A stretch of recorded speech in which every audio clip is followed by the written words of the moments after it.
Assalamualaikum warahmatullahi wabarakatuh. Alhamdulillah, wassalatu wassalamu ala Rasulillah wa ala alihi wa sahbihi wa man wala. Bapak dan Ibu jemaah masjid Salam yang berbahagia dan syukur salam kepada Allah. Di hari yang ke-12 bulan Ramadan ini kita masih diberikan nikmat kesehatan dan umur sehingga kita bersama-sama mampu melaksanakan kewajiban kita itu sesuai berjamaah. Salawat dan salam semoga tersampaikan kepada jemaah kita, utusan kita, panutan kita, Nabi Muhammad SAW beserta para keluarga, sahabat Nabi dan seluruh pengikutnya yang senantiasa apabila sejatinya dan mengikuti sunnah-sunnah. Kepada ribuan Allah Subhanahu Wa Taala, sebelum memasuki kajian, saya mengimbau diri saya dan kita semua agar terus meningkatkan dan upgrade amalan dan kualitas ibadah puasa kita, sehingga Ramadan yang kita jalani tidak berlalu begitu saja. Karena Rasulullah SAW tegaskan bahwa puncak Ramadan itu adalah di akhir-akhirnya, yang dibalik awalnya kencang, akhirnya malah lemas. Itu berbalik, awalnya kita mulai, tengahnya kita tingkatkan, akhirnya kita lebih tingkatkan. Baik Bapak dan Ibu yang Allah SWT, seperti yang saya janjikan sebelum Ramadan, pada Ramadan kali ini kita akan membahas hadis-hadis dhaif atau lemah seputar Ramadan, seputar puasa dan seputar Ramadan. Hadis yang pertama ini sudah saya sampaikan dulu, mengulang lagi bahwa hadis yang mengatakan bahwa sumu tasihhu, puasalah engkau niscaya kau akan sehat. Baik, hadis ini diriwayatkan oleh Abu Nu'aim al-Asbahani dalam kitab At-Tibb an-Nabawi, dalam kitabnya Tibb an-Nabawi. Tibb an-Nabawi itu artinya Tibb itu kedokteran Nabi, karena Nabi terkenal juga dengan obat-obatan, ya, misalnya madu, ya, ataupun kurma dan lain-lainnya, sebagaimana dalam hadis sahih. Ada yang digunakan Rasulullah untuk mengobati penyakitnya. Baik, dari Abu Hurairah hadis ini, namun di dalam sanadnya terdapat perawi bernama Abu Nu'aim, terdapat perawi bernama Zuhair bin Muhammad At-Tamimi. Zuhair bin Muhammad At-Tamimi. Ibnu Hajar mengatakan, apabila penduduk Syam, penduduk Damaskus, Syria dan sekitarnya meriwayatkan darinya, maka hadisnya tidak lurus. Tidak lurus maksudnya bagaimana? Hadisnya sering salah, sering goyang, ya, tidak mustaqim.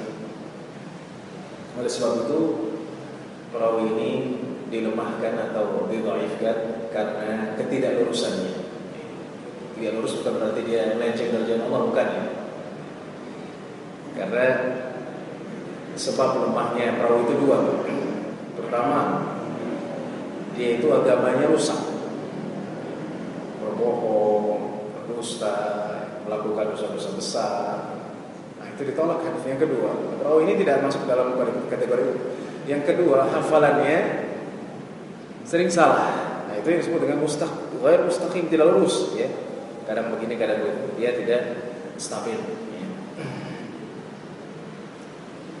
Baik. Walaupun memang penelitian sering saya sampaikan medis mengatakan bahwa puasa itu menyehatkan, itu tidak masalah, ya. Itu benar, fakta. Tapi ketika kita menasabkan, menisbatkan, menyandarkan satu perkataan kepada Rasulullah, ya, dan itu tidak sahih, maka kita harus menjelaskan bahwa hadis itu lemah.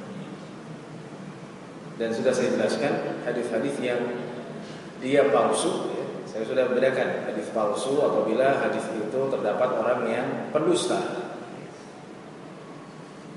ya. Kemudian la aslalahu, ya, hadis yang tidak ada asalnya, artinya hadis itu tiba-tiba datang begitu saja tapi tidak mempunyai rangkaian perawi. Itu beda. Kalau hadis dhaif ada rangkaian perawinya, ada, ya. Kereta kan ada rangkaian, dia ada rangkaian supaya dia sampai stasiun, ya, ada rangkaiannya, ya, panjang. Tergantung berapa rangkaiannya, 8 atau 5 misalnya. Dia ada rangkaiannya, tapi rangkaian ini bermasalah karena salah satunya ada rusak, ya, kerusakan rangkaian, ada kelemahan, ya, pada salah satu perawinya. Jadi secara medis memang betul bahwa puasa menyehatkan. Tidak ada orang yang puasa sakit, tidak ada. Bahkan kalau orang yang kena kolesterol darah tinggi, kemudian diabetes, itu diusahakan dianjurkan berpuasa. Dan terbukti, ya, saya punya teman ya diabetes, gulanya 400 ya. Cuman diabetes ini terbagi dua juga, karena ada yang kering, ada yang basah. Ya Allah, jadi kalau yang basah itu dia apabila luka bisa membusuk, ya, dan harus diamputasi dalam beberapa kasus. Tapi yang kering tidak. Ketika ia berpuasa, ya, subhanallah, gulanya turun, ya, hanya, ya, di bawah 200, ya, paling mentok 200 sekian. Itu yang pertama. Yang kedua adalah, ya, ini juga jadi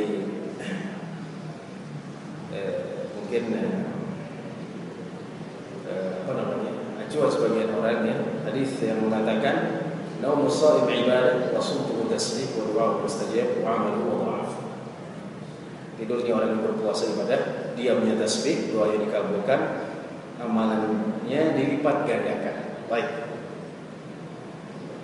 Doa dikabulkan, ada hadis yang sahih, ya. Bukan hadis ini tapi artinya sama. Kemudian amalan dilipat gandakan. Doa dikabulkan jelas, ya. Orang yang berpuasa lebih dekat, ya, untuk dikabulkan. Dan kalau Rasulullah bersabda, ya, 3 doa orang yang tidak ditolak, 3 golongan doa yang tidak ditolak. Doa orang yang berpuasa, ya, doa orang tua kepada anaknya, ya, dan doa yang musafir, orang yang bepergian. Jadi tidurnya orang yang berpuasa adalah ibadah, ya, sehingga ada persepsi, ya, banyak-banyakilah tidur, ya. Memang ini tantangannya. Jadi kenapa bulan Ramadan itu bawaannya lemas, ya? Saya juga mengalami dan mungkin bahwa ada guru mengalami, ya. Ini adalah tantangan, ya. Memang godaannya seperti itu. Kita melawannya, bagaimana caranya? Memperbanyak kegiatan-kegiatan yang positif, membaca Al-Quran dan lain-lain. Hadis ini diriwayatkan oleh Imam Baihaqi dalam Sunan Al-Kubra,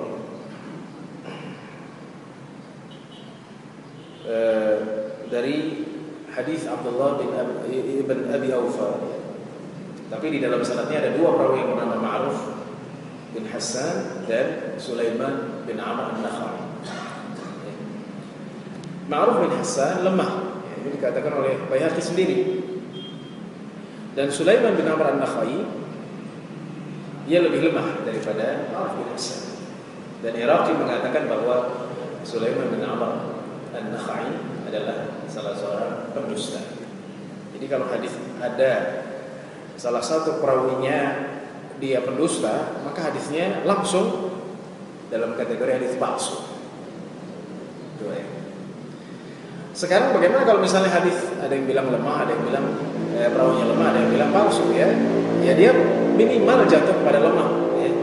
Tergantung bukti-bukti yang menunjukkan bahwa dia pendusta atau tidak. Tapi sekali-kali tidak hadis itu menjadi sahih, ya. Karena kalau ia berdusta, maka hadis itu palsu. Dan hadis palsu tidak bisa diamalkan. Saya sudah dibahas ada hadis dhaif, apakah bisa diamalkan atau tidak. Saya sudah sampaikan syarat-syarat hadis, ya, dalam fadhil amal agar bisa diamalkan. Jadi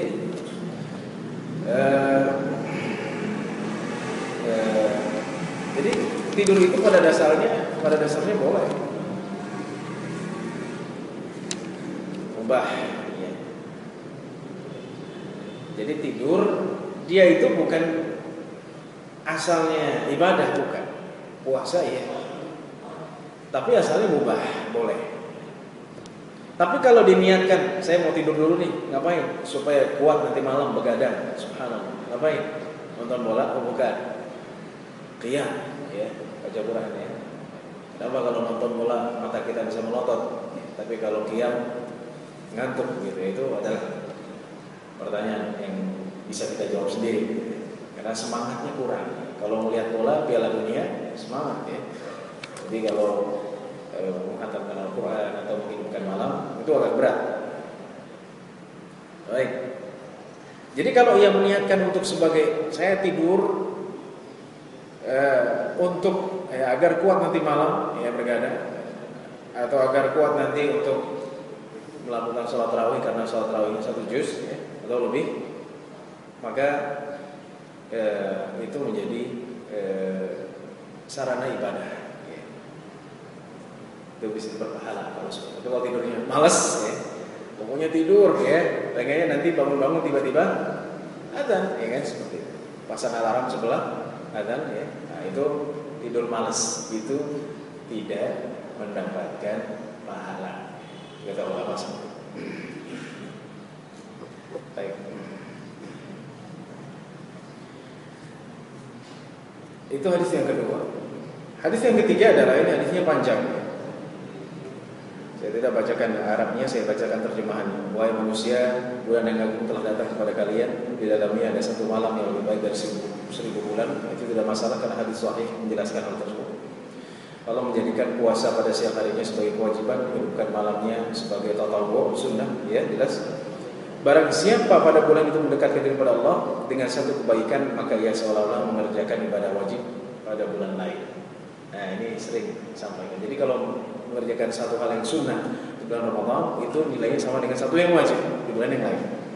Itu yang pertama yang perlu diperhatikan dalam hadis ini. Ya, barang siapa mengerjakan satu kewajiban, maka ia seolah-olah mengerjakan 70 kebaikan di bulan lain. Jadi kalau satu kewajiban dilakukan, berarti 70 kebaikan di bulan lainnya. Ya, seperti orang yang melakukan 70 kebaikan di bulan lainnya. Ramadan adalah bulan kesabaran, ya. Sabar itu balasannya surga, ya.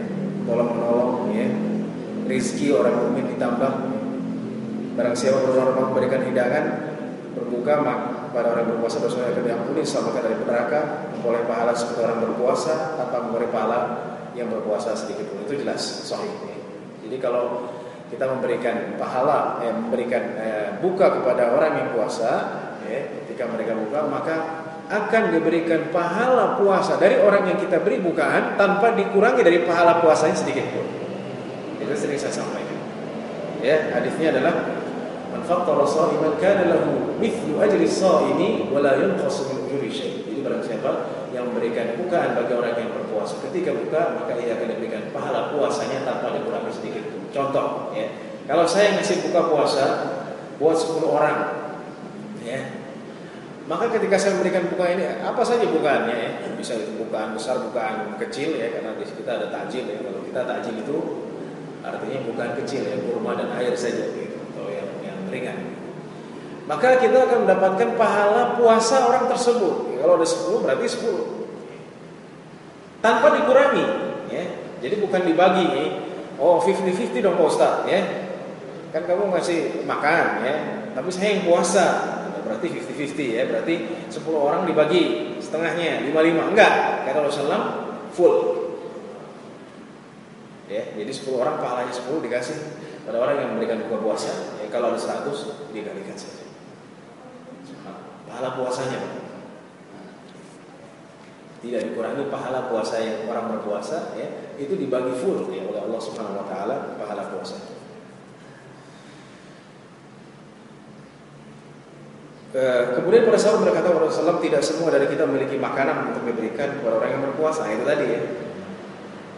Rasulullah berkata, Allah memberikan pahala tersebut kepada orang yang memberikan hidangan berbuka, ya,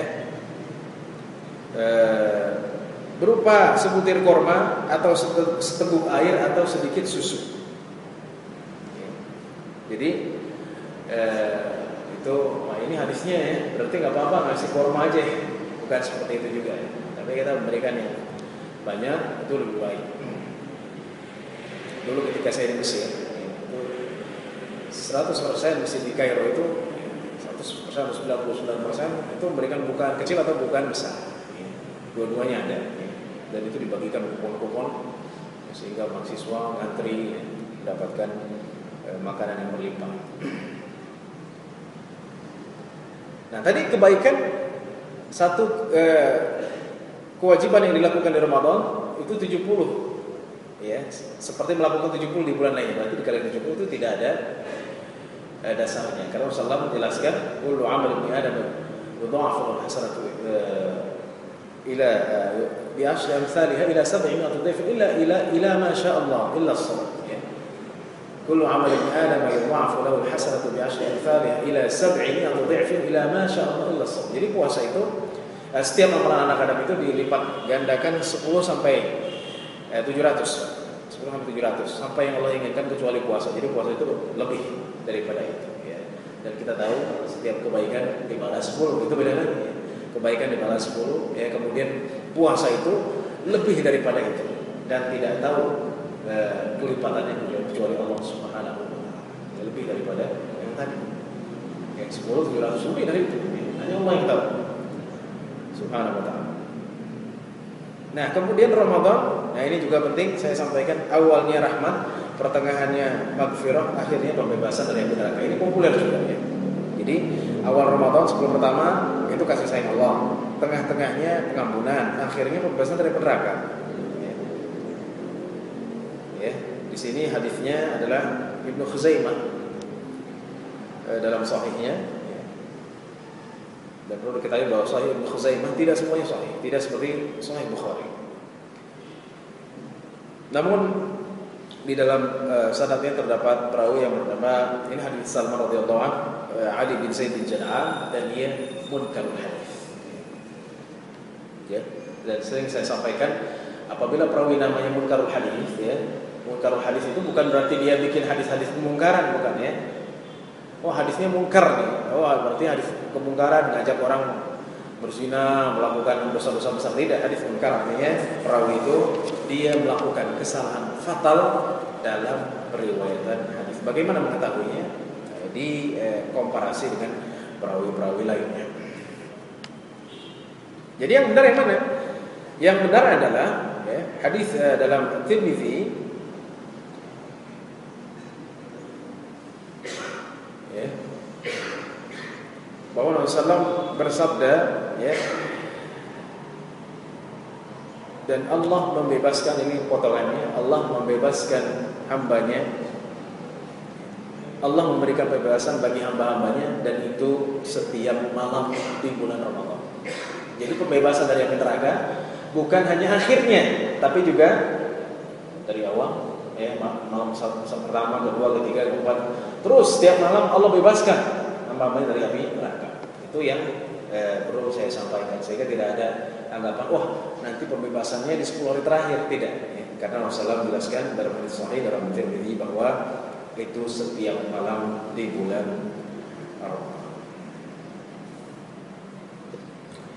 Itu yang ketiga. Yang keempat adalah, ini juga populer ya, mungkin bapak-bapak, wah ini saya biasa melakukan ini, tapi kalau kita ingin membicarakan kebenaran, memang betul hadis ini adalah dhaif. Yaitu karena Rasulullah SAW idza aftara qala Allahumma laka sumtu wa ala rizqika aftartu fataqabbal minni innaka antas samiul alim. Itu hadis yang teksnya ada ya. Rasulullah SAW apabila berbuka yang membaca Allahumma laka sumtu wa ala rizqika aftartu fataqabbal minni innaka antas samiul alim. Ya. Ini hadis Abu Dawud dalam kitabnya Al-Marasil. Jadi Al-Marasil itu hadis-hadis yang terputus sanadnya, bukan dalam sunan. Ya, mursal. Setelah tabi'in ada yang bilang. Ya. Karena yang terputus ini bisa jadi tabi'in ataupun sahabat, ya. Maka kita tidak tahu, maka hadisnya hadis mursal. Baik. Ada perawi namanya Mu'adz bin Zuhrah atau bin Abu Zuhrah, ya. Ia mengatakan dalam hadis ini telah sampai kepadaku bahwa Rasulullah SAW bersabda. Ya. Jadi kalau ada seorang tabi'in mengatakan sampai kepadaku Rasulullah SAW bersabda, atau sampai kepadaku Rasulullah SAW bersabda, atau Rasulullah SAW bersabda, itu terputus. Karena seorang tabi'in itu apa sih Pak Ustaz? Tabi'in itu muridnya sahabat. Ya. Jadi kalau ada muridnya sahabat bilang Rasulullah SAW bersabda, terputus tidak? Terputus ya, karena harus ada sahabat dulu baru tabi'in. Jadi urutannya Rasulullah SAW, kemudian sahabat, baru tabi'in. Ya, kalau tabi'in bilang Rasulullah bersabda, itu pasti terputus, maka hadisnya mursal. Dan Mu'adz bin Zuhrah juga, atau Mu'adz bin Abu Zuhrah juga adalah seorang yang tidak memiliki murid kecuali satu. Ya, nggak populer. Kalau kita ada guru itu muridnya sampai ratusan, ribuan. Ya. Sekarang kalau perawi hadis dia cuma satu doang muridnya, itu jadi masalah dalam ilmu hadis. Jadi masalah. Ya, nggak terkenal. Ya, muridnya siapa? Nah, itu namanya majhul, tidak dikenal. Ya. Majhulul lain. Satu ataupun dua. Ya. Kalau dua dia majhulul hal. Ya, majhul adalah hadisnya lemah mesti karena ia tidak memiliki murid kecuali satu. Jadi kalau yang di Indonesia bukan fataqabbal minni innaka antas samiul alim, tapi Allahumma laka sumtu bika amantu ala rizqi aftartu bi rahmatika ya arhamar rahim. Itu tidak ada hadis. Jadi yang ada hadisnya Allahumma laka sumtu wa ala rizqi aftartu fataqabbal minni innaka antas samiul alim, tapi itu juga hadis yang lemah. Baik, jadi hadis ini lemah ya, apalagi di dalam sanadnya tadi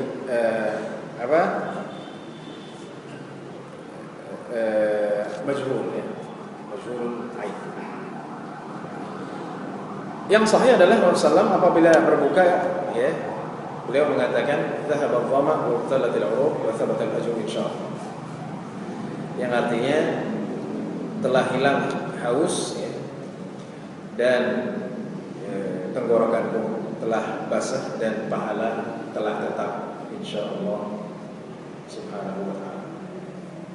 Kapan dikatakan? Apakah setelah makan ya? Beliau mengatakan setelah makan dan minum, baru mengatakan dhahaba adh-dhama wa ibtalat al-'uruq wa thabata al-ajr insyaallah. Kemudian yang selanjutnya ini agak banyak ya, tapi ini penting saya sampaikan supaya ada wawasan bagi kita. Ini juga hadis ya, bermasalah.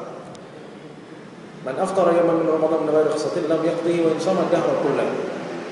Barang siapa yang sengaja berbuka puasa di tengah hari bulan Ramadan ya, tanpa rukhsah ya, tanpa ada alasan ya, tanpa ada uzur, maka ia tidak bisa menggantinya walaupun ia berpuasa seumur hidup. That's why. Jadi kalau orang nih siang-siang, wah enak nih, wallahu alam ya, tapi saya dapat di situs ya, dan itu nyata, saya nggak tahu muslim atau non muslim. Yang ketika kampanye atau yang saya melihat ya, banyak di website ya, itu siang-siang pada makan nasi bungkus dan minum, wallahu alam muslim atau tidak muslim. Kalau dia muslim, berdasarkan hadis ini, ia tidak bisa menggantinya walaupun ia menggantinya seumur hidup.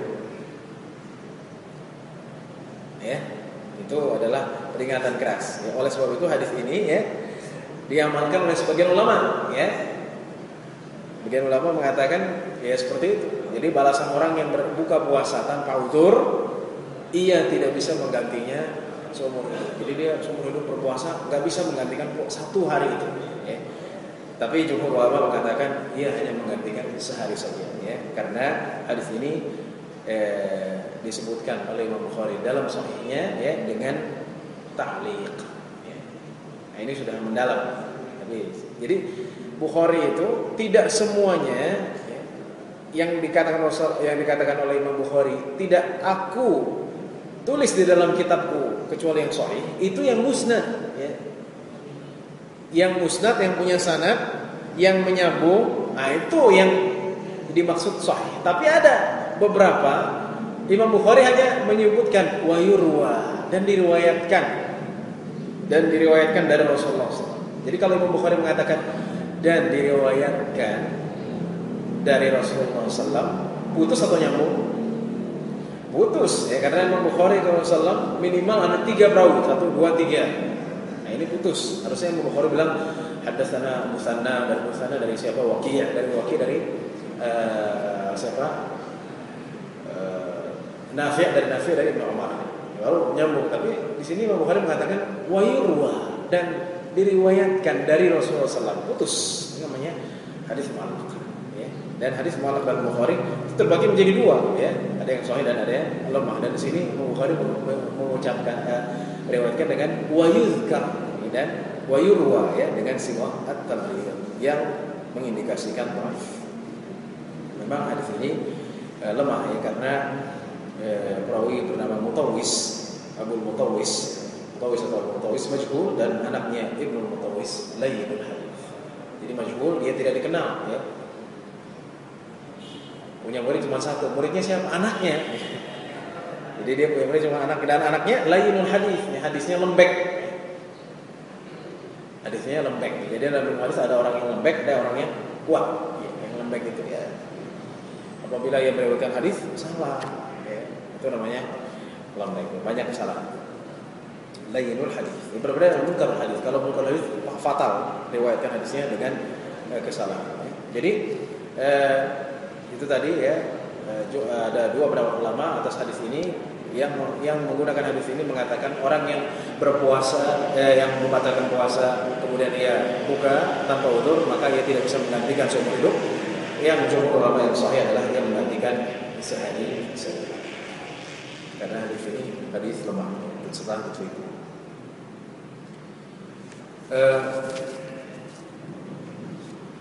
Sedikit lagi. Hadis jangan engkau menyebut Ramadan, ya. Karena Ramadan adalah salah satu nama Allah. Sebutlah bulan Ramadan. Nah, ini juga hadis lemah. Mungkin ini tidak terlalu populer, perlu saya sampaikan. Jadi nggak boleh nyebut dalam hadis ini, tidak boleh menyebut Ramadan, tapi harus bulan Ramadan, ya. Seperti firman Allah, syahrul Ramadan alladzi unzila fil Qur'an. Bulan Ramadan diturunkan Al-Qur'an, ya. Tapi Rasulullah padahal mengatakan man shoma Ramadan, barang siapa puasa Ramadan tanpa mengucapkan bulan. Ya, hadis ini lemah karena terdapat perawi bernama Najih bin Abdurrahman Al-Madani, Abu Ma'syar, ia lemah, dan anaknya Muhammad bin Najih matruk. Matruk itu artinya ia tertuduh melakukan dusta. Ada palsu, Pak. Ada matruk. Matruk ini dia suka bohong, tapi bohongnya bukan hadis Nabi, ya, bohong. Kalau ngomong bohong, ya. Besok ada nggak? Ada, padahal nggak ada. Ya, nanti kamu datang nggak? Datang, enggak datang, bohong. Banyak bohongnya. Itu namanya matruk. Tapi kalau dia bohong dalam hadis Nabi, sering bikin hadis, ya, itu namanya kadzdzab, dusta. Hadisnya mau. Kemudian hadis ini juga penting saya sampaikan, ya. Inna syahr Ramadan muta'alliq baina as-sama' wal ard la yurfa'u illa bi zakatil fitr. Bulan Ramadan bergantung antara langit dan bumi, tidak akan dapat mengangkatnya kecuali zakat fitrah. Jadi menggantung dia, ya. Yang bisa mengangkatnya adalah zakatul fitri, ya. Dan sering saya sampaikan, yang benar itu zakatul fitri, bukan zakatul fitrah. Kenapa, Ustaz? Ya. Karena zakatul fitri itu, ya, apabila kita baca buku fikih, tujuannya adalah agar orang-orang miskin ketika hari raya makan, ya. Dan kita nyebutnya apa? Iftar. Iftar itu artinya apa? Buka. Buka itu apa? Makan, ya. Sehingga fitri itu artinya makan, ya. Bukan fitrah, karena fitrah artinya suci atau asal daripada sesuatu. Namanya zakatul fitri. Itu yang benar. Ya, silakan dicek buku-buku fikih zakatul fitri. Ya, jadi kalau ada yang namanya fitri, ya berarti makan. Kalau fitrah itu artinya suci. Ya, hadis ini terdapat perawi nama Muhammad bin Ubaid al-Basri, dia adalah majhul. Baik. Kemudian satu lagi yang saya kira cukup. Ini yang besar-besarnya saja. Yang terjemahannya, barang siapa memberi hidangan berbuka puasa dengan makanan minuman yang halal, para malaikat berselawat kepadanya selama bulan Ramadan, dan Jibril berselawat kepadanya di Lailatul Qadar. Ini hadis Salman dalam Mu'jam Kabir. Sama tadi illatnya atau penyakitnya adalah Ali bin Zaid bin Jala'an, dan dia lemah. Okay. Jadi balasannya malaikat akan berselawat kepadanya dan selama bulan Ramadan dan Jibril berselawat kepadanya di Lailatul Qadar. Yang sahih adalah tadi, barang siapa yang memberikan bukaan puasa, maka ia akan mendapatkan pahala orang yang berpuasa tanpa dikurangi dari pahala orang yang berpuasa tersebut sedikit pun. Itu adalah anjuran bagi kita semua yang memiliki rezeki, ya, sebisa mungkin memberikan bukaan bagi orang yang berpuasa karena pahalanya luar biasa. Semakin banyak kita berikan buka puasa, ya, semakin banyak pahala puasa orang yang kita berikan bukaannya. Kalau 100 ya hitung saja. Subhanallah, berikan lagi 10 kelipatan dari segala amal kebaikan, ya, sebagaimana yang dijelaskan oleh Rasulullah SAW. Semoga Allah Subhanahu Wa Taala memberikan kita kesehatan dan kekuatan untuk menyempurnakan hari-hari yang tersisa dari bulan Ramadan, dan berikan kita pengampunannya, berikan kita Lailatul Qadar. Amin. Insyaallah kita akan bertemu insyaallah di hari ini di hari Idul Fitri insyaallah. Subhanallah.